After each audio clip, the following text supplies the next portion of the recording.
Authenticity. That is something that it took me a while to fully grow into. Being a female in the engineering field, I feel like for many years I was trying to act like something other than what I was. I thought I was too feminine or too creative or too many things. And what I realized when I was a professor teaching all these amazing young people, especially young women, I was like, we need diversity in the engineering field. We need diversity in all fields. We need people to show up as authentically as possible so they can bring their own unique signature to everything that we do in this world. So I find myself really drawn to people who are just confident and authentic who they are, because you can feel it, you can sense it. Welcome to the Unleashing Leaders podcast, where we work with willing leaders to accelerate the changes you seek. We'll learn from the experiences of different leaders facing real challenges and distill practical, purposeful steps to apply in your context. I'm Lee Scott, your curious co-pilot. Together, let's make positive changes for our companies and communities. Welcome back to the Unleashing Leaders podcast. Today, we have an amazing episode in store for you. This is going to be a very powerful and practical reviewing of a methodology that I think many leaders face, and we have a phenomenal, brilliant engineering genius to walk us through it with Erin Cox. We'll introduce you here in just a second. But today, if you're listening, my question for you is, do you ever face a situation where as a leader, you're dealing with a complex decision that does not have an easy answer? And it could be for yourself personally in your career. It could be a life situation. It could be something you're doing with, a couple of trusted partners. Maybe it's on a committee that you're working on. But when you're faced with these kinds of really difficult, complex decisions, we get stuck in this swirl. And, you're bouncing around the options and you're ping-ponging back and forth. And if you're in a committee, maybe you're pulling and jockeying for position. And so today we're going to share something that I had the great fortune to learn from my mentor, Tony Robbins. And we've got a phenomenal leader here who's also a really great friend who we got to use this with her. And while we've done this with hundreds of clients, not everybody wants to reveal to 20,000 of their closest friends what went down. And so at Brene Brown, Daring Greatly style, Erin is here with us to be able to walk through it for the benefit of all of our listeners. So with that, let me introduce you to Erin Cox.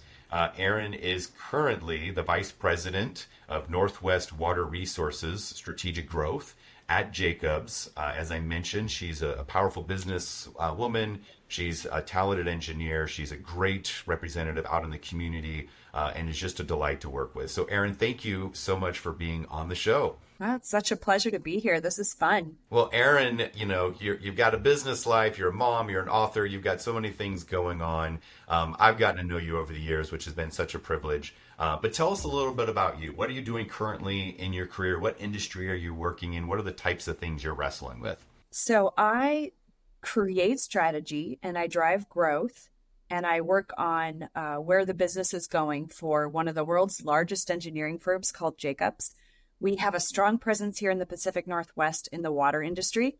And my background is I am a biologist and an environmental engineer.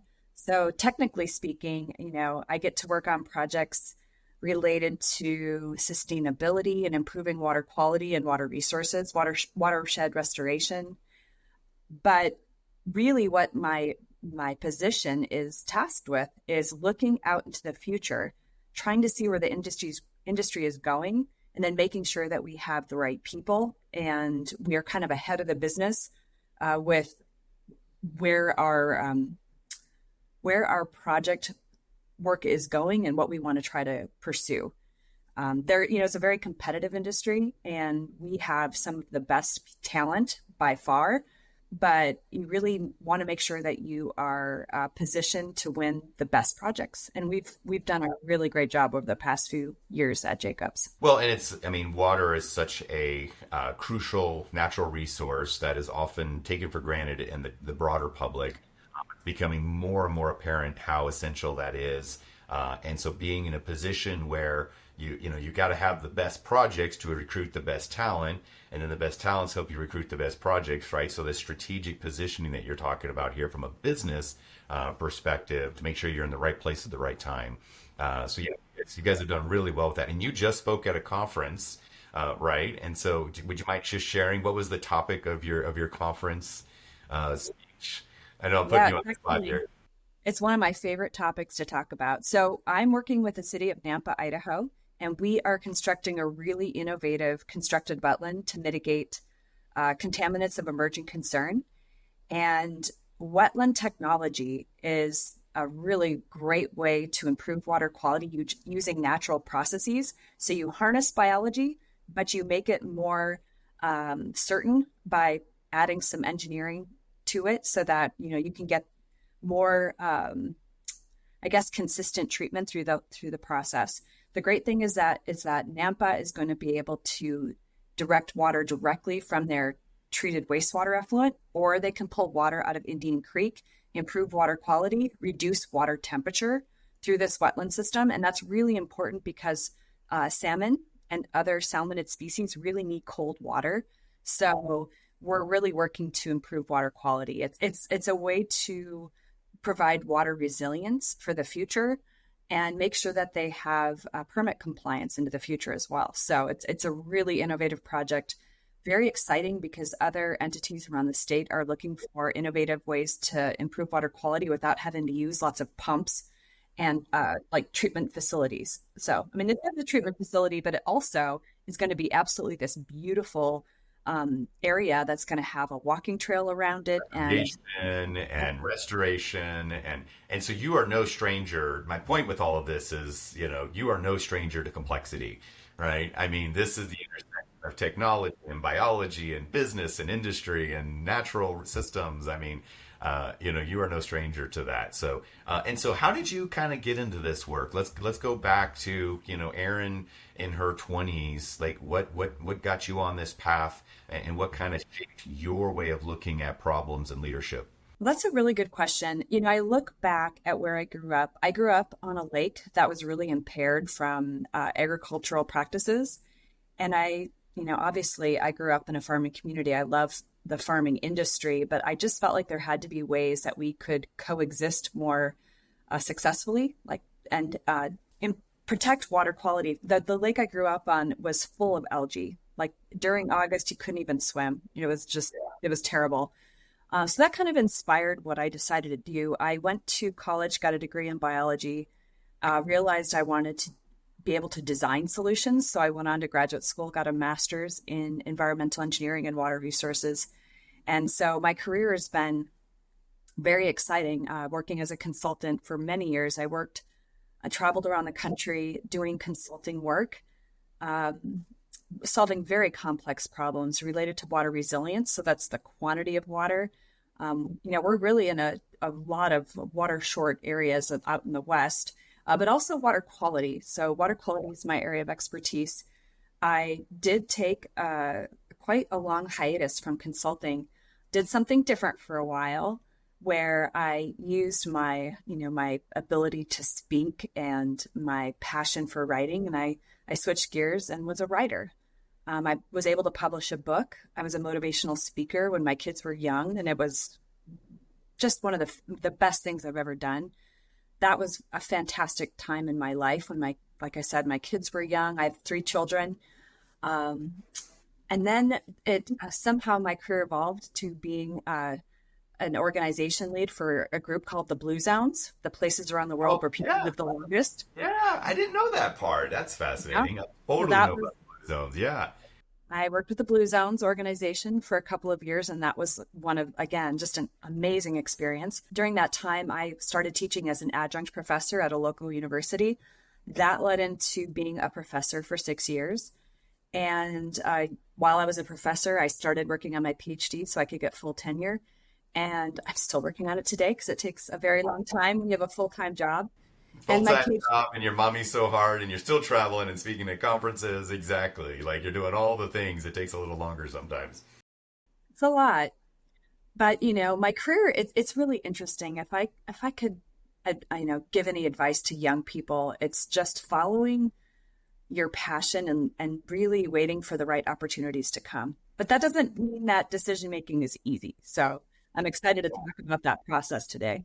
Yes, absolutely. Well, I really appreciate you sharing that slice. And, there's a theme across the guest on this show, Erin, where, as you look forward, it looks like a zigzag, jagged, broken path. But when you look back, it's a straight arrow to where you are now, and how you've assembled all the skills that you needed to really thrive in your current opportunities. And you're like, had I not done some of those things, I wouldn't have been as well positioned. I wouldn't have had as great a fulfillment than if having done them.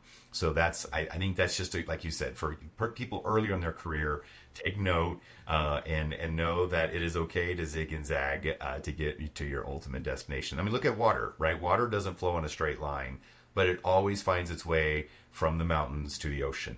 And sometimes it goes into really deep wells and marinates for a few thousand years, right? And then it comes out until it still gets there. But it always finds its way. So thank you for that, Erin. So yeah, today, super excited to be able to share with our listeners the decision juncture that you came to. And I recall you and I were in Leadership Boise. And I think at one of the sessions, you came up to me and you had this great idea. You said, "Lee, if I buy you a cup of hot chocolate, would you help me with this complex career decision?" And I thought that was a hell of a trade. So I was all in. So tell us about, where were you at in your career at that particular point? And that was about a year and change ago, I believe, if I remember correctly. So what was the dilemma that you were wrestling with at that time? So I had been recruited to move to Boise, Idaho for a really great position with a smaller firm. And there were so many parts of the job that I absolutely loved. It was, building a team, a water resources team in the Pacific Northwest, some of the most incredible professionals I'd ever worked with. I really enjoyed many parts of the job. There were a few individuals that made some of that a little less enjoyable, and there were some challenging people that just kind of took a lot of the joy from my day-to-day life. And when I was in consulting before I took that hiatus to work with the Blue Zones and be a professor, I worked for actually a company called CH2M Hill that's now Jacobs, and I just always had such amazing colleagues. It was just such a healthy environment. I don't know how it is such a consistent thing, but I don't come across narcissists or bullies, or it's just not tolerated in that environment. And I was actually experiencing some microaggression. I wouldn't say straight up full up bullying exactly, but it was just kind of a toxic work environment. Yeah, just kind of at the heels and, not in your direct sphere, but enough that it kind of made a little bit of an ick factor there, right? Yes. And at this point in my career, I know I have a lot to share. I wanted to be able to use my skills and work in a place that just had a lot of positivity and where everybody was moving in the same direction, had each other's backs, very supportive, because I'd experienced it before. I knew what that felt like. But I did have a lot of great things happening at that position. But then I was recruited for the company I'd worked with before, and they offered me a really amazing opportunity. It was a substantial pay increase, a lot more visibility, very exciting. And then when I brought that to my current employer at the time, they matched the salary. They tried to do what they could to get me to stay. And they basically, they matched everything. So at that time, I was basically considering two different positions. One where it was a known situation. There were a lot of really good things about it, a lot of great people, a few very negative influences, or take this new position where there were a lot of unknowns, quite frankly. The company CH2M Hill had gotten purchased by Jacobs in the time I was gone. And Jacobs is a very large company. I didn't know what that would be like. Yeah. And then I was then recruited for a third position where the salary was actually even significantly higher than either of the first two. And that third position was, I would say it's a more speculative company that's trying to grow into the Boise market. I don't know a lot about that company. It's another very large company. Some great people, but they have no local experience in the water realm. So it would be really starting from scratch. Startup mode, yeah. And that can be really exciting, but I've done that before with new offices when I was at CH2M Hill. And it is a lot of work. And, there are some really entrenched, highly reputable local firms already here. So it would have been an uphill battle. So I basically had three different opportunities, different strengths for each one. They all had something really great about them. And two of them had just, complete unknowns, quite frankly. So, Yeah, yeah. Different levels of ambiguity, different pros and cons, right? And they're all, yeah, actively pursuing you, right? And so, it sounds like a great place to be. And I think some listeners are like, oh my gosh, I'm really feeling bad for this poor girl, right? People are throwing themselves at her, begging her. But it's like, whether the situation as a leader is like, hey, you've got a bunch of great options and you're not sure which is the right one for you. What the model we're going to go would just as well apply, Erin, if you're facing, three really terrible options that none of them you like. But the question is, how do you make the best out of a bad situation, right? It's the same pattern. It just, one definitely feels a little better. Yeah. And at the time, honestly, I think it just felt overwhelming. Yeah. And I just remember reaching out to you because I admire you. I think you're awesome. And I thought, gosh, it'd be just nice to talk this through with somebody because I was so in the weeds. And depending on the hour, depending on the day, I was like, I am totally going this way. And then something would happen and I would be wanting to completely switch my mind. And then I had a deadline. The firms, they wanted to know so they could move forward.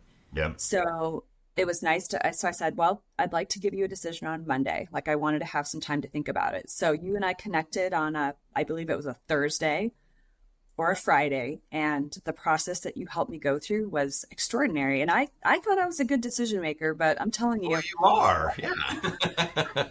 I wasn't doing a very good job at that time. I was like, kind of all over the place. But you really helped me do something that was very logical, but you tied in some of the intuitive thoughtfulness that is important to me. Right? Yeah. Like, how do you quantify emotions? Yeah, I was really grateful for your help. It helped a lot. Well, it was a joy to do that, and I want to highlight here, where you were in that moment. It's like you are intelligent, you are good at solving really complex problems, but then we all reach. And I mean, I encounter this myself too. I mean, my wife and I have had some really challenging life decisions that we had to make. And I was like, we're spinning and spinning. And I'm like, why are we not using the tools that, we've been given, so let's sit down and go through this and then boom. And that's the thing is like to be able to make a decision with confidence, maybe with a little bit of data, if you have it, and with a sense of peace, right? That's because what you described, I think is exactly what leaders feel in that moment, right? You're pinging back and forth between options and you're like, this is obviously the one, right? And then, nope, this is the one. And so you're, and your head's just looping on it. And there's a sense of overwhelm or maybe anxiety, maybe not so much in your case, but I could see in other folks where, and all of that is just crowding it. And you end up making like a knee-jerk reaction decision versus a powerful, purposeful, peaceful decision. And I think that's the thing we're trying to differentiate here for leaders. Absolutely. And I love the peaceful part because sometimes when I make decisions at the end of it, I still have that sense of discomfort. Like, did I make the right decision? Continually like second guessing what you decided to do. And I can tell you, I went through this process. And when I made the decision, I'm like, I'm going to sleep on it and see how I feel tomorrow. It was the same. And it was just kind of done. It's like I made my decision.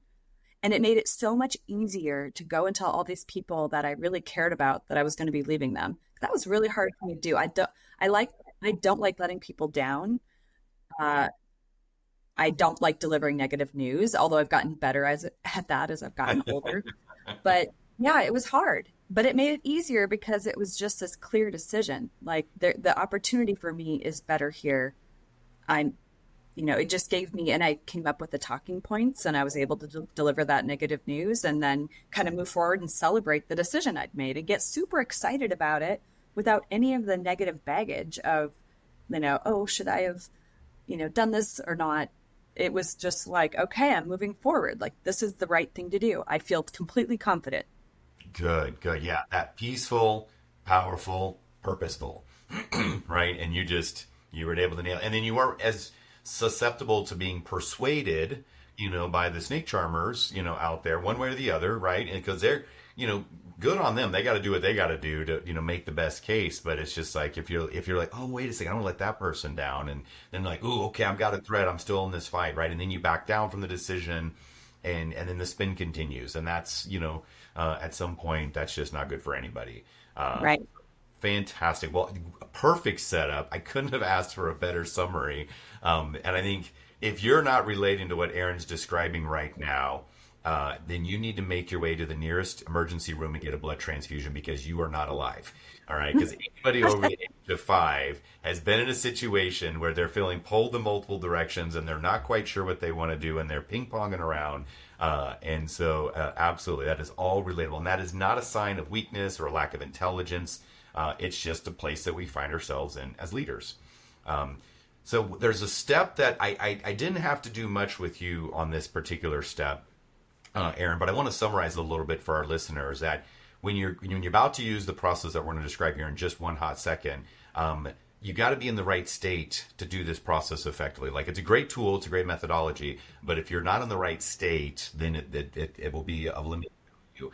And what I mean by that is, if you're in a state of like, you're feeling so anxious and so overwhelmed and so stressed and depressed about the decision you're about to make, you're cutting off your air supply, and you're limiting your access to your brain and the resources and the creativity that you need.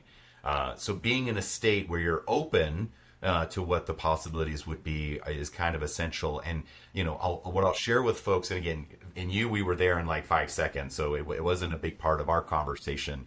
But for other folks, being in the right state might mean that you've got to change your physiology, right? Before you have this conversation or you do this, you maybe need to take some good deep breaths. Maybe you need to stand with the superhero pose for a second, right? With your fist on your hips and your shoulders back. Maybe you need to do, clap your hands or do something to kind of like, okay, interrupt that pattern of anxiety. And then the other piece, and I think you know this as a motivational speaker, right? Anxiety and gratitude cannot coexist. So getting your mind in the story to be like, oh my gosh, this is a really difficult decision. There's no easy answer here. I'm going to let somebody down. I'm probably going to end up homeless and dead and broke and left and abandoned. And like, if that's your story that's going through your head in that moment, right, you will not be able to have the clarity you need, right? So you got to ask, in your case, Erin, it's like, wow, yeah, this is going to be difficult, but how great is it to have such great options? Right? To be in a position in my career where I get to choose, right? Or if somebody's facing a really difficult set of decisions, to say, none of these are good options. I hate all of them, but by golly, I'm going to do it based on what I choose, and I decide what's best for me versus somebody else deciding for me. So that might be the story. And then the last piece is the focus. And what are you focusing on when you're getting ready to make that decision? And part of it is, you got to focus on the decision. You can't be distracted. Oh, I got the laundry. I got to go pick up this. I got to go do that. I got to, go to this meeting. Give yourself the space to focus for half a minute on this important decision without any other distraction. When you do those 3 things, get your physiology, get your story, and get your focus in the right place, now this tool will work. And in your case, like I said, Erin, you came in and you're well trained from an emotional intelligence perspective. So it wasn't too hard for you, but I thought that was important to mention for other folks, to say you've got to get yourself in that right state of mind. Would you agree with that, or what are your thoughts on that step? Well, I think part of it for me was my life can be pretty exhausting. And I think the time I was allotting to this decision was usually at the end of the day when I was way too tired. And Yeah. it just felt overwhelming. And I remembered you saying, do this when you're in a good mind frame. And so I do remember one night just being like, I'm going to go to bed. I'm going to wake up early tomorrow morning, get myself a good cup of coffee, and do this when I'm in a clear mind. And that was really helpful.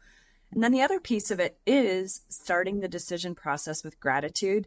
I was aware when I really looked at things objectively, like, wow, I have 3 like tremendous opportunities. None of them are bad. And that actually, at first, I saw it as kind of an overwhelming piece of it, but I was like, any of these decisions will work out. That's relieving in a way. Like, you can't really make a wrong decision here. I know that's not always the case, but I think when decisions are difficult, a lot of it is because they all could have good outcomes. And, that almost makes it harder, because it's like, well, you just don't know exactly what the good and the bad will be. So you're kind of speculating, but when they're all good, that can be hard. Or when they're all bad, conversely, I imagine. Conversely, yeah. I mean, but I think of some of the heroic, stories when there's, three soldiers pinned down and, option A is death, option B is death, and option C is death.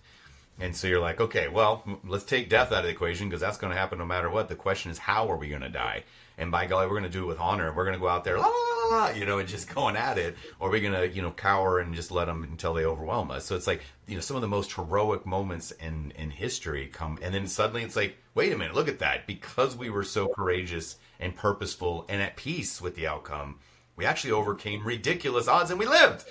So it's like, it almost kind of, the way you make the decision and how you execute on that decision can in and of itself amplify the outcomes of that decision. So I don't think it's just always a net calculation. Perfect. Well, really good. Well, let's get into the specific method here a little bit because I know we built this up and people are excited to hear about it. So I'll do a real quick summary and then we'll just walk through step by step some of the elements that you came up with in yours, Erin, so people get a real life example right away. So the model is OOC EMR. Like I said, it's a model that Tony Robbins developed. He's published about this. I got personally trained with him through the Platinum Partner program, so I am not taking credit for this. I am standing on the shoulder of a giant, and I'm a little pipsqueak on that shoulder. But the degree to which we share great techniques, right, is like, I don't care if something's 10,000 years old, right? If it worked great and somebody shares it with me, I'm grateful that they shared it with me because I otherwise wouldn't have known it. So OOC EMR, it stands for, in short, outcomes. And you want to start with those. We'll talk about why. But what are the key outcomes that we're looking to optimize? What are the options that we have available to us? And then how do we look at the consequences, right? How do we look at the consequences associated with each one of those options? Now, when you're hearing this, you're just kind of, well, I was kind of doing that. And what you'll see is different as usually we do is we focus on the options first, and then we do a pros and cons, and it's just a mixed bag. And you're like, well, but there's this, well, but there's this. And at any given moment, certain emotions will rise to the top or trigger certain things, and will steer you one way or the other without really being a holistic decision. So we start with outcomes, we identify options, and then we quantify the consequences. Then we evaluate, that's the E, we evaluate what those are, and then we mitigate. And that's a key step that also we don't often do. And the mitigate is looking at, well, the bad parts in option A, how can we mitigate those, right? In your case, it was some of those not so great relationships that were there. Was there ways that we could buffer or mitigate that? Is there maybe something only has a mediocre positive side? Was there a way to amplify that? And that gives you another couple of options that you can then run through that consequence and evaluate cycle again. And then at the end, you're able to look at it holistically and say, is it an yes or is it a no? And you resolve. That's the R, right? You sleep on it. You make a resolution. You burn all the other bridges, and you go forward with peace and with purpose. So that's the model at a high level for our listeners. But let's dive into each one of these. In your case, Erin, to make this real. So in your case, like you said, you started with two options. We started with, it's like, do I stay or do I go? Right? Was kind of the and that's the classic dilemma.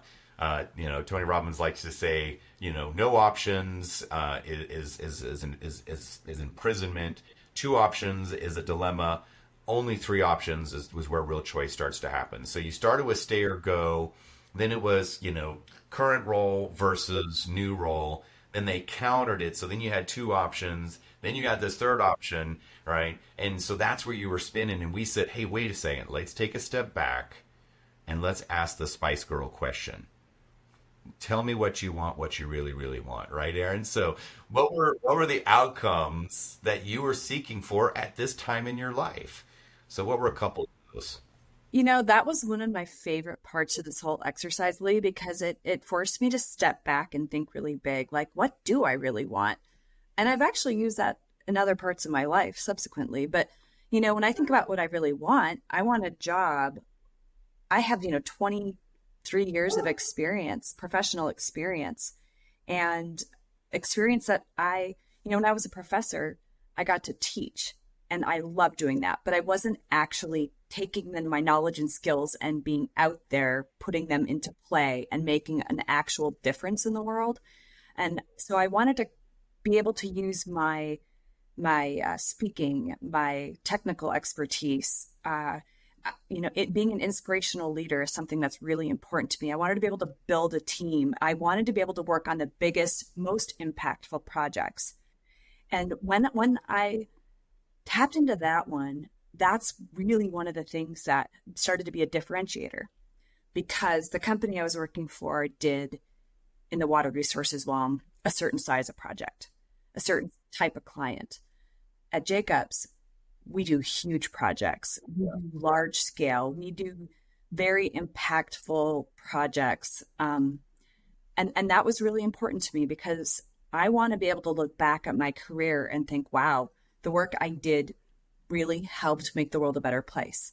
It improved water quality in measurable ways. It, created more sustainability and resilience in our water resources. And so that was actually really helpful. And then also thinking about what I really, really want. I want to go to work every day with people that I trust, that I enjoy, that I have good rapport with, that I feel like they have my back because I will have their back. I just, the people I work with in the actual environment make a big difference. So, if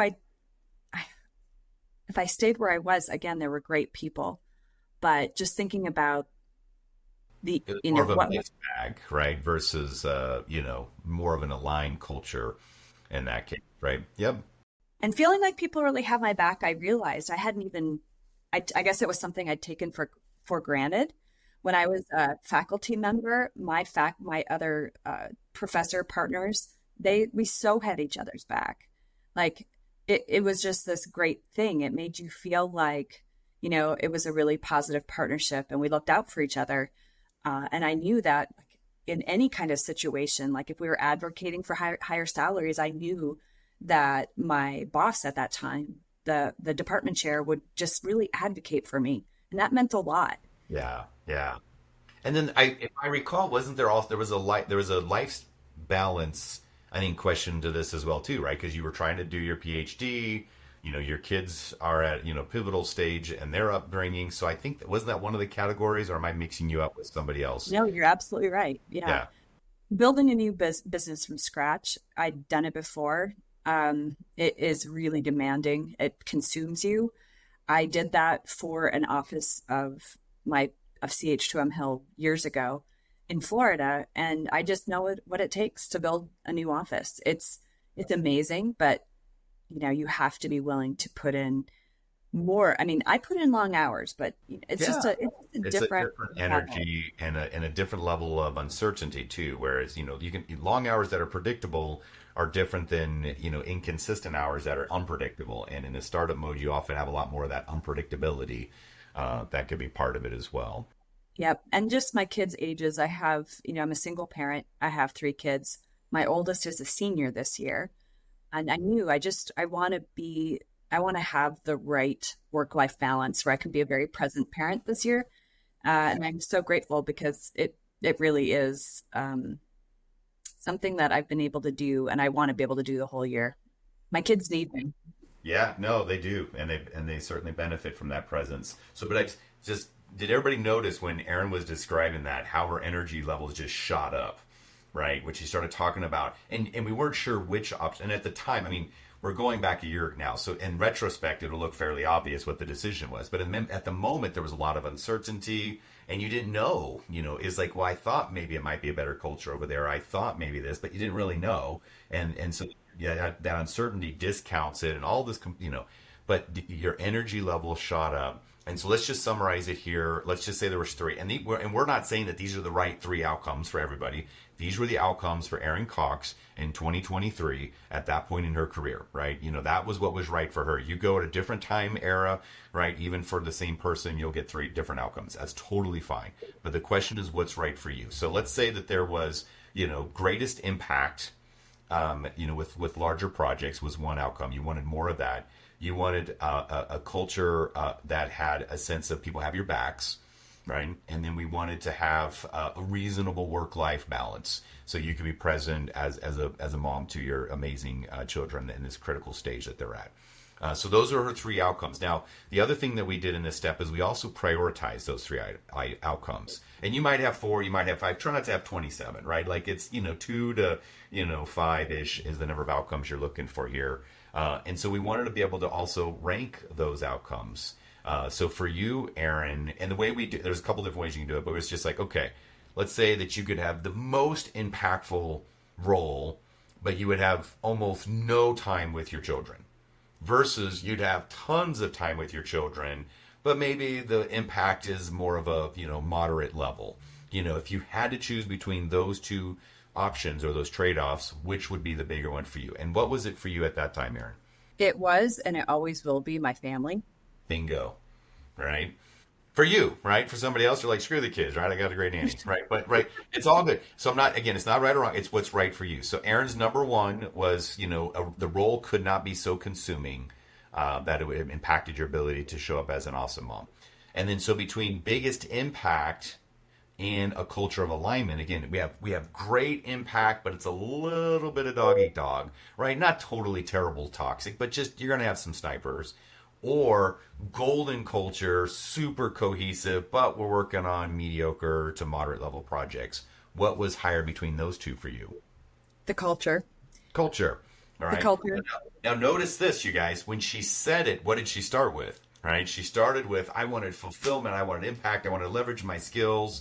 And then, then I also wanted a great culture. And then, there's a work-life balance. That's important too.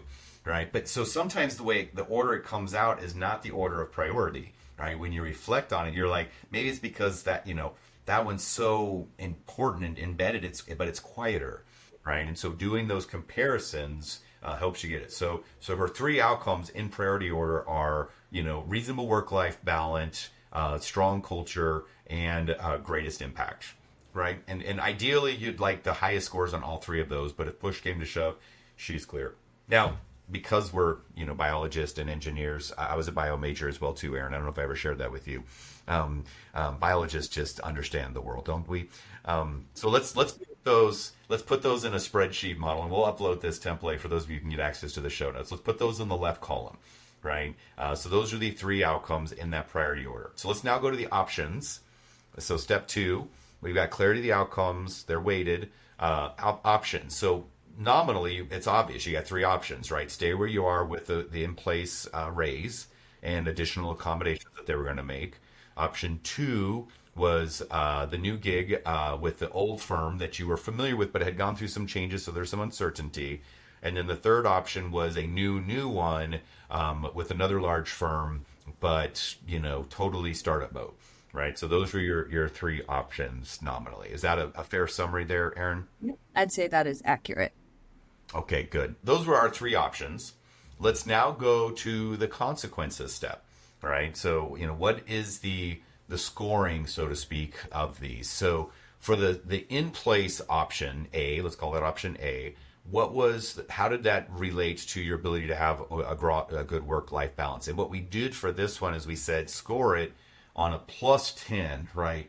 Absolute ideal work-life blend in terms of the demands, all the way to a -10, which would be completely disastrous, terrible, awful. 0 being kind of like, kind of in between somewhere, right? So a +10 to a -10. So let's just do a couple of these. So for the first in-place option, how was the work-life balance on a -10 to a +10 score? I gave it a +5. And, because it was known, I knew what the work-life balance was. And it was good. I had a lot of control over my schedule. I had freedom to schedule meetings when I wanted to. I could work from home sometimes. I was in the office. And that's something that company prided themselves on. And it was pretty darn good. So I had no real complaints. Yeah, no, solid there, right? And again, the known factors, hear that, right? Now let's go to what ended up becoming Jacobs, but it was that the new old option. And what was that on a -10 to +10 on the work-life balance? I gave it the same ranking because, again, I knew that I would have a lot of control over my schedule, and I knew I would have the same level of professional flexibility.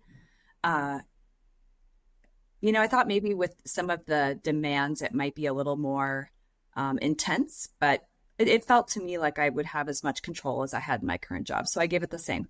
Okay, yeah, that could be a +5, and maybe you could have done a +4 there just to add in a little dash of uncertainty, right?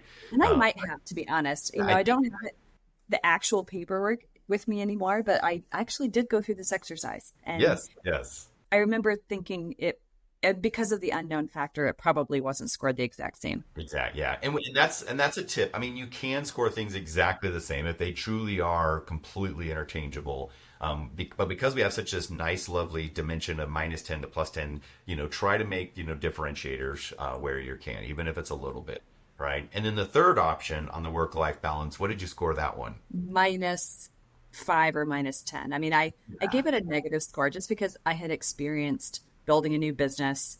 I know the demands and how you feel more pressure to attend things that maybe you wouldn't have otherwise.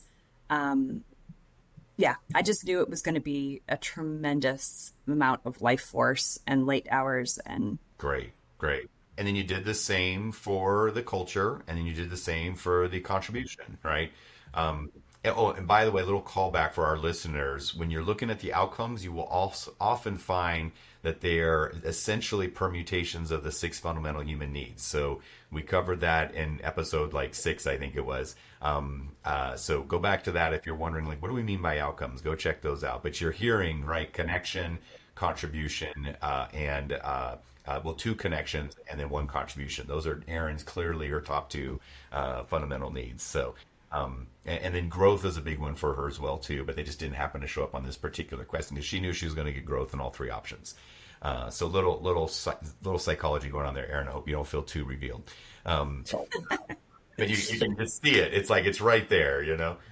So you did each of those, and we won't go through all of them, but you can imagine on the impact one, one of them had more of a higher plus, the other one had more of a, maybe a 0 to a smaller plus, right? And so she's done this math, right? And that's the consequence step, right? It's quantify it using some kind of relative scale. Right. So then the evaluation step, there's kind of 2 ways to do this. One is kind of the raw score where you just simply add it up. You're like, okay, so option A had a +5 on work-life balance. I'm just going to make up numbers for you here, Erin. It was maybe it was a -1 on culture and it was a +2 on impact, let's just say, right? So you can tally those up. And then for the second option and the third option, you just add them up, right? And if you're like one is like, well, that one is a +20 and this one's like a -4. You're like, why are we talking about this, right? But what often is the case is, maybe one that had a +10 on one of the items maybe was only a +1 or was maybe even a minus something on another item. So that's what gives you this mixed bag, right? Which makes it not as easy of an answer. Maybe there's uncertainty, like we've talked about, that makes it a little bit more kludgy. Now, if you really want to geek out, and you didn't have to do this, but if you really want to geek out in this, you can also give it a little bit of weighting, right? Where you're like, okay, well, I'm going to assign, of the outcomes, maybe I give, say, 40% to the first criteria. Maybe then I do, 30% to the second criteria and 30% to the last criteria. So I'm giving it some weighting. So you can get fancy if you want, mathematically. But at this point, you've got an evaluation of the 3 known options, and you've got one that, 1 or 2 that maybe sticks out a little bit higher, and then maybe one that's kind of like a laggard, right? So that's where we're at in the evaluation step. well, I think it would be interesting to talk a little bit more about. I did remember adding the salary into it. Oh, that's right. So you end up being like, well, money matters here. So I Yeah, think you should bring that in because that was a big factor and it did there change. It was. didn't really sway it. Yeah, so and I think that's useful. It's like we lay this out as a algorithm, OOC EMR, but along the way you're like, oh, wait a second, I'm not accounting for X, right? And so maybe you throw in and say, hey, financially lucrative, maybe that's another outcome, right? And that speaks to significance, it speaks to your certainty, it speaks to also your ability to contribute to other parts of your life. And so you're like, but was that your was that a new highest one? Like I'm going for the highest bidder, or was that maybe in the middle of the pack, or was it your 4th outcome? How did you prioritize that new outcome? I believe that it was just an additional outcome. I didn't weight it. But if I had weighted it, like if as a single parent, I decided I just need to go make the most money, it would have changed everything. So I added it because that third opportunity that had the most uncertainty around everything else was significantly higher salary, which they were doing because, needed to do that to try to bring in some talent to help build their business. And they knew I could do it. So that definitely kind of threw things off. But then I also did think about other things like the financial stability of the companies, which one's going to do better for the long run, which one had a more generous bonus structure. One of them was employee owned. Two of them were publicly traded. Like there were a lot more things that I added because they all contributed to the decision-making process. And yeah, so it definitely ended up being a little more complex. I mean, those first three that we discussed were definitely the top things, but drivers, yeah. Because it was a hard decision, I wanted to add the nuance of the finances. So if you find that two of them are kind of coming up a jump ball, right, then you're like, let's go to the next level outcome. Let's add another outcome. Start until we get to that differentiator. And I love, Erin, because our company's employee owned now. And we've had employees who have left for the shiny, immediate salary, but did not have as lucrative as a retirement plan, weren't ESOP, they were more volatile. So it was good while the getting was good, and then it evaporated, and then it was like rut-row. All of a sudden, so when you say financial stability, it's important to look at the total package, right? It's Definitely. not, top line take home pay. You gotta think about all of those things. And maybe you separate those out, right? Maybe you have local salaries one, and then, the fact whether it's employee owned versus, publicly traded, maybe that's another fact. So again, you decide what's right for you for your evaluation. Yep. I even added office location because two of them are downtown, which is a location I love. I enjoy working. And one of them was in a out on the edge of town in a much less favorable location, in my opinion. And that factored in too, because, a place that you're going every day or most days of the week, obviously I work from home sometimes, but that they all played a factor. And honestly, I think I kept adding a few more criteria as I went along because I kept thinking of more things. But the exercise itself is what forced me to think of these additional factors, like what really plays into my, my work satisfaction. We spend so much of our time and sometimes our best energy at our workplace. So it needs to be something that, the whole package needs to be evaluated. Yeah. And again, if you were just looking at the options, you would just ping for it like, oh, but that's got a better commute, but that's got a better lunchroom, but that's got a better view, but that's got a nicer office, but that's got a, and you would just do, and it'd be like a ping pong. Anytime a thing got added, it would just knock something else out, where this is additive, right? And that's what I'm doing. Yeah, totally. That's what we all do, right? So now you're at this great place where maybe there's two of them that are rising to the top. But now before we just make the call, we want to do that mitigation step, right? So that's the M.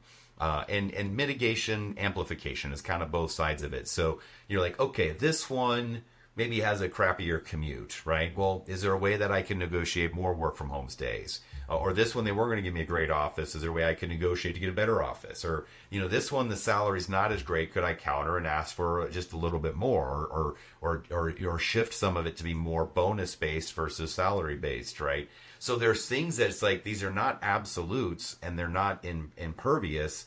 You have a chance to roll the dice and flex a little bit here and say, hey, how could I, for the one that had some of the culture issues, it's like, well, hey, could I maybe have an intervention with that person? Could I get a reason, people to say basically, hey, don't mess with Erin, leave her alone, right? Could we reduce that kind of, prickliness of that particular relationship? And then suddenly, man, now this is a grand slam, right? Like this is, I have certainty, I have control, I like where it's at, the pay's reasonable, the impact's good, if I could just deal with Tom, who's driving me nuts, right? Suddenly that thorn comes out. And so these are all mitigation strategies.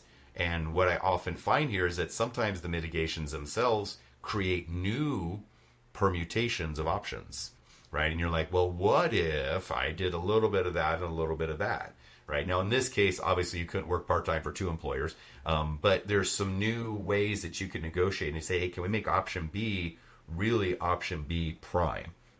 That adds the value. So what was something that you mitigated as you were going through this between those two leading contenders? Well, interestingly, like the scenario that you described, like mitigating that original position did happen Mm-hmm. to some degree. And then I also used that third position with the highest salary to negotiate a higher offer at the middle one. So it honestly was kind of an amazing part of this whole process because it did help me. That step helped me think, well, gee, why wouldn't I leverage this opportunity at the other ones? Yeah. And, quite frankly, the first one had already, gone up, I think, as much as they were willing to. And then, Good. Yeah. but the second one was willing to go up more because I was just negotiating. And honestly, at the seniority level that I am, that's expected. So Yeah. It's almost like if you didn't do it, you're like, oh man, is this the right person? If you're going to be leading business development strategy, like you need to be able to negotiate, right? That's an important skill. So I think that's another thing too, is I think some people have a story that to negotiate is somehow, greedy or mean or just, and it's just like, I'm just asking, right? It's just like they're inviting you, with an offer. That doesn't mean you have to jump ship and do what they say. Just you can invite them doesn't mean they have to say yes, right? It's an invitation, not an obligation. So good on you for going for that. And they can say no. They're like, no. You're like, okay, well now I understand what my options are. Now you can make an informed choice. And maybe you say, I still want that even at the lower price. It's all good, right? It's all up to you. So now you've negotiated, you've done some things to really optimize your situation. There is one option that is really starting to just pull ahead of everything else. And suddenly that confidence, that calm, that peace you were describing started to settle in. So when did that happen for you? And how did that lead to your resolve? Well, honestly, it happened before I even negotiated the higher salary. I mean, it was it was interesting. I did the calculations. I added those additional criteria, and there was an even more clear winner than I originally thought. And so even with other negotiations and other factors, it was pretty clear to me. And then I still thought, well, maybe I should still sleep on it and just make sure. I know. I think that that is highly advisable, right? Do the intellectual, do the emotional, but you got to sleep on it to let your spirit marinate and come back with an answer. And in the tribunal of, spirit, mental and emotional, I know who my Chief Justice is. So I look to the spiritual and I need to sleep on it to let that Chief Justice do his job. Yep. So good on you. And then the next morning it was like, well, okay. It was actually much easier. Like the anticipation of letting people down is easier than the actual act of letting people down, I discovered. So I just ripped off the Band-Aid. I made the calls, pretty matter of fact. And I think they were like, well, we're really sorry. We're sad to see this happen, but they respected it, everybody. And, we're still on we have great relationships. I have great relationships with all those people. I left on very positive terms. Small industry. Yep, exactly. So I felt good about it. And even the one that the other one, when I turned down the third position, they were like, well, we knew it was a long shot, but, thank you for considering. Can't blame us for trying. Yeah. And every once in a while, I still go, I wonder if I made the right decision. But like 99.9% of the time, there's still days where you're like, well, maybe I should have stayed, because Yeah. I see former colleagues that I loved working with. But overall, it's just been a great move for my, my professional growth, the opportunities that I get to have, and very, very positive work environment. I have those colleagues that have my back, and it feels really good. Yeah. No, that's fantastic. That is fantastic. Well, I mean, this is such a great example, and this is a story I've heard hundreds of times, and it is. It's like, and like you said, when you're delivering the message, I loved how you described that, and that, you could speak to the person and say, hey, I am really grateful for the offer you've given me here. I'm honored. Means a lot to me. It's not what's right for me. So when you're delivering that message with that level of confidence, you can be so respectful, right? And just drenched in gratitude, and they know, there's like, hey, you did all you could. It wasn't the right one for me. And then they get to walk away also feeling a sense of peace, versus that whiny man be like, well, I don't know, it is so hard, and I feel like I have to do this one, so I'm sorry. Like, oh my God, nobody wants that outcome, right? They're just like, okay, it leaves them wondering, is there something more they could have done? And it also makes them be like, why did we chase you in the first place? Right? And so doing it with confidence, doing it with gratitude, doing it with respect helps all the parties that were involved in that process leave the table feeling a little better. Now, somebody might be buttered, somebody might be upset, whatever, let them go. But you did the best you could in that situation. Well, and it helps you make decisions clearly and then act with integrity. That's how I want to show up in the world. Yes. I think that's how most people want to, but unless you've done the hard work to make a clear decision, sometimes you may not. So I think this process just really helps you just have the clarity to be in integrity with your, because you've made this decision with such a robust process to make sure you are in alignment with your integrity. So it's a much easier thing to deliver with confidence. Yeah. Yeah. Now, today we've talked about it in the context of a career decision, right? I mean, you're really essentially doing this all the time when it comes to watershed restoration options, right? You're like, okay, what are we trying to do? Well, you said it earlier, right? I just want to call back a little bit. You're like, what's the quantity of, the water? What is the clarity and the quality of the water? And what are the recreational potential components? And how feasible is the technology? And what's the budget? So, right? Those are all the outcomes. Right. And then your options are, we put them in tanks and we use chemicals. Option B is we use a blend of biologically enhanced engineered watersheds. Option C is we just flush it into the river and let it be for the best. Right. And then you can evaluate those different environmental restoration. It's the same model. It right. Is. And you're mitigating it. Right. We call it environmental mitigation. You're doing OOC EMR, and then you're saying this is what we're going. And there's no right, perfect answer. There's no easy one that's, in this. I think the problem we want to avoid is this, what I call the MPPU, the mythical parallel perfect universe, right? When you're comparing, somewhere out there is a free option that does everything we want tomorrow perfectly, or somewhere out there's the perfect job that has no downside, that pays me $1 billion an hour, that allows me to not actually ever work, and I just spend time with my kid. Like that MPPU, that's not one of the options. Get that off the table, and let's do the best that we can. But sometimes, when it's closer to home, maybe it's a relationship, or maybe it's a business decision or whatever, having a tool like this to help us get our thinking out and in front of us so we can make an informed decision. Super helpful. Super helpful. Yeah. And by the way, we do have a decision support process that we use for technical decisions. It's called MODA, Multi-Objective Decision Analysis. And it helps our clients, develop criteria with which they want to evaluate projects, because they have to, they've got limited funds and they've got to figure out, what's going to work best. And a big part of it, if it's a well-run city, is the public's perspectives on things and the return on investment. But yeah, it's so true. And sometimes it's easy for people to not use these really robust processes in their own lives when that's really the most important. So yeah, absolutely. Well, one last thing I do want to mention is this notion of I think it's the 40-70 rule.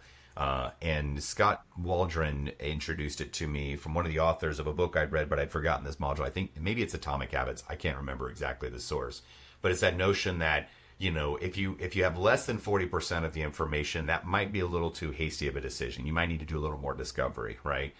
If you have more than 70% of the information really certain, you're probably taking too long to make the decision, right? Now, in your case, you had, easily, 60 to 80% for most of the factors you were evaluating because you'd worked with them before or you knew through the grapevine. So that didn't, and you had a deadline. It was like Monday's a deadline.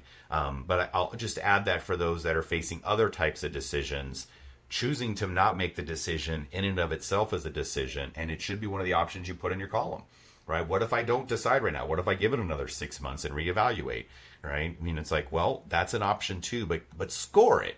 And because not making decision has opportunity costs, right? They're not free. And waiting is wait is a 4-letter word in our company. It's like, so if I'm gonna delay the decision, I'm gonna make the decision that I'm gonna reevaluate in 6 months. I am not waiting for 6 months to see how I feel. I'm making a decision to make a new decision in 6 months. Those are two totally different energies, because maybe I'm not at that 40% threshold of the information I need. I need to do a little discovery. So again, your case, not so much, but I'm trying to just flesh this out for everyone. Well, Erin, holy cow, this might be one of our longer podcasts, but I have a sinking suspicion this episode will probably be one of the most watched and probably one of the most shared episodes. So thank you for making a big impact, I think, in our corner of the world by sharing your story. This was incredibly helpful. Well, I am glad that all the support and advice that you offered me for, no cost, you did it as a friend. I'm now able to pay cup of hot chocolate. No, there was a monetary value associated with it. Now seeing how good of a negotiator you are and how much they were paying you, maybe I should have negotiated for more, right? Heck yeah. Well, honestly, though, it's really a great process, and I benefited so much from it. And I'm happy to be able to share it with others because, what you provided for me was so helpful and beneficial. And I'm really excited that you're, able to support lots of other people out there making tough decisions. Well, we'll keep doing it. We're unleashing leaders, one or two leaders at a time here. Well, Erin, where can folks find out more about you? And tell us the name of your book, for crying out loud. Don't tease. Well, okay. So my website is in flux right now, but erinday.com is where everything is going to be in the near future. I'm actually going back to my maiden name. Oh, good for you. Because I'm not going to finish my PhD. So Cox is my married name, and I'm no longer married. So I'm going back to my maiden name, Erin Day. But right now you can find me at Erin Cox in a lot of places on Instagram. I believe it's Erin Day Cox. You can find me on LinkedIn. That's always a great place to find me. I think it's under Erin Day Cox. Facebook, all the regular places. But hopefully in the next year, I'll have better platforms. But they'll always be there. And the name of your book was? One Hot Mama, The Guide to Getting Your Mind and Body Back After Baby. You can find that on Amazon. One Hot Mama. Excellent. I love it. Yeah, I know you're great about wholesomeness and fitness as well. I still got to connect you and Krista. You guys, I definitely would jive on that topic as well. Well, Erin, thank you again for the generous sharing of your time for our listeners and the vulnerability and courage that you've shared it with it. And I'm so glad to see that your career just continues to rocket. You continue to be just a beacon of hope and value and impact in our community. So thank you again for being on the show. Thanks, Lee. This was fun. Thank you for joining us today on the Unleashing Leaders podcast. Subscribe so you don't miss a moment that could be the key to your next breakthrough. Let's stay connected and contribute together by grabbing that @Unleashing Leaders handle on LinkedIn, YouTube, or your favorite network. This is Lee Scott. Keep learning, loving, and leading. Our future and our communities are counting on us.